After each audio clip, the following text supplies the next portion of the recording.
Yang terhormat Bapak Pendeta, Ibu Bapak Majelis, para petugas gereja, jemaat GKI Maulana Yusuf yang saya cintai, selamat pagi, Shalom, Sampurasun.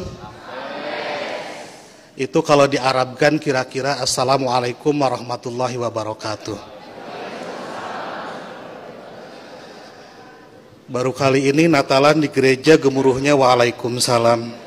Ini patut masuk Guinness Record. Ibu bapak sekalian, selamat Natal. Terima kasih karena ibu bapak merayakan Natal. Seluruh orang Indonesia memperoleh 2 berkat, liburan dan diskon. Tadi Bapak Pendeta bilang Natal juga seperti di Idul Fitri, beda-beda tanggal.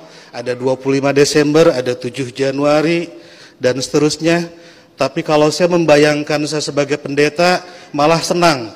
Berarti undangannya banyak dan amplopnya juga banyak. Itu yang membuat Pak Pati selalu ceria di hadapan ibu bapak sekalian. Ibu bapak sekalian, ada banyak Muslim yang mengharamkan mengucapkan selamat Natal, tapi saya tidak.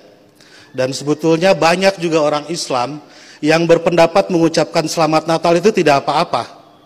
Tapi mungkin yang datang ke gereja dan langsung mengucapkan hanya sedikit, salah satu di antaranya saya. Seperti dalam Alkitab, banyak yang terpanggil tetapi sedikit yang terpilih.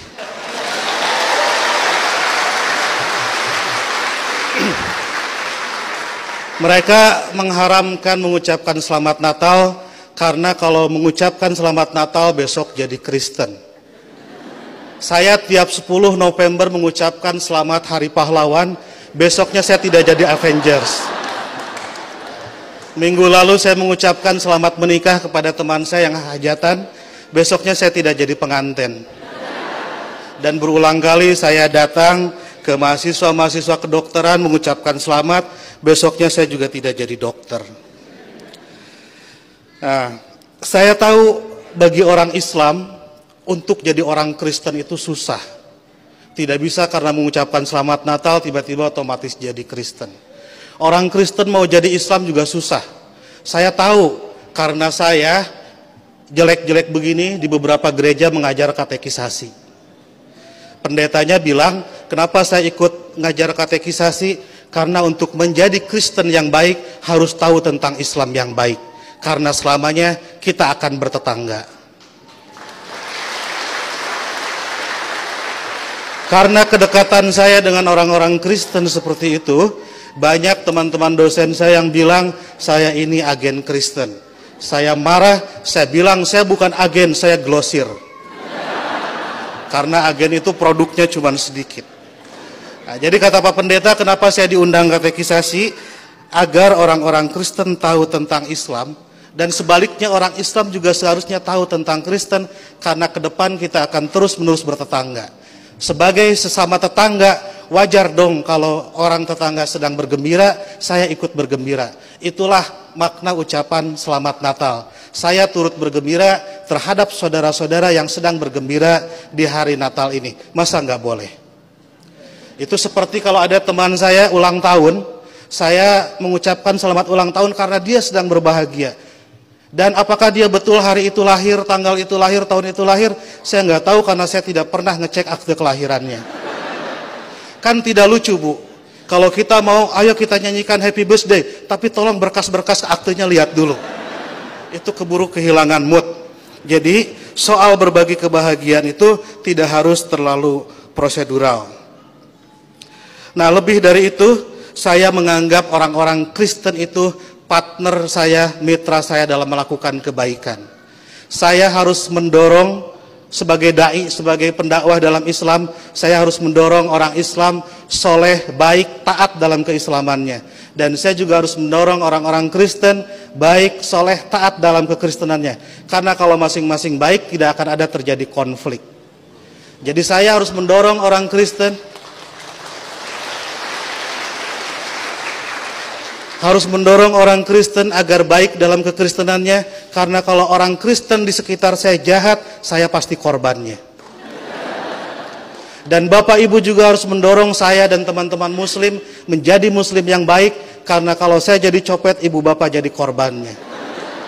Jadi puncak toleransi adalah pada saat saya nanti membangunkan Ibu Bapak gereja dan Ibu Bapak mengongkosi saya naik haji. Ya. Karena satu sama lain harus mendorong dalam kebaikan. Oleh karena itu saya selalu bersedih kalau ada teman-teman Kristen gerejanya ditutup. Kalau ada teman-teman Kristen tidak boleh merayakan Natalan. Kalau ada teman-teman Kristen tidak boleh berdoa di rumah. Karena bukankah gereja, Natal dan berdoa adalah sarana orang Kristen untuk menjadi soleh dalam kekristenannya. Sebagaimana juga saya sebagai muslim membutuhkan masjid, membutuhkan Idul Fitri, membutuhkan salat untuk membuat muslim menjadi baik dalam kemuslimannya. Oleh karena itu, marilah kita sebagai sama-sama manusia mendorong satu sama lain agar baik, karena kita sama-sama diciptakan dari tanah. Kalau ada manusia yang tidak baik, mungkin dia dibikin dari tanah sengketa. Lebih dari itu, saya melihat kelahiran Kristus adalah berkah tidak hanya bagi orang Kristen, tapi juga untuk dunia. Karena dengan lahirnya Kristus, 3 miliar penduduk dunia menjadi beragama Kristen dan lebih berpotensi melakukan kebaikan dalam kekristenan itu. Dan Ibu Bapak harus juga mensyukuri kelahiran Nabi Muhammad, karena dengan lahirnya Nabi Muhammad 2,5 miliar penduduk dunia menjadi Islam dan lebih berpeluang berbuat baik dalam keislamannya. Jadi Kristus dan Muhammad adalah mitra yang kita semua harus meneruskan itu. Saya kira yang haram itu bukan mengucapkan selamat Natal. Yang haram itu adalah mulut yang menyakiti hati sesama manusia. Sekali lagi saya ucapkan selamat Natal, selamat berbahagia. Dan agar saya tidak menyaingi pidatonya Pak Pendeta, saya akhiri. Dan sebelum saya akhiri, teman-teman santri saya bawa bunga Pak Pendeta, ingin membagikan kepada Pak Pendeta, petugas gereja dan Ibu Bapak sekalian. Tapi karena bunganya tidak banyak, yang dapat hanya sebagian, yang lain insya Allah dapat bunga bank untuk belanja Natal. Boleh bagi bunga saya? Oke.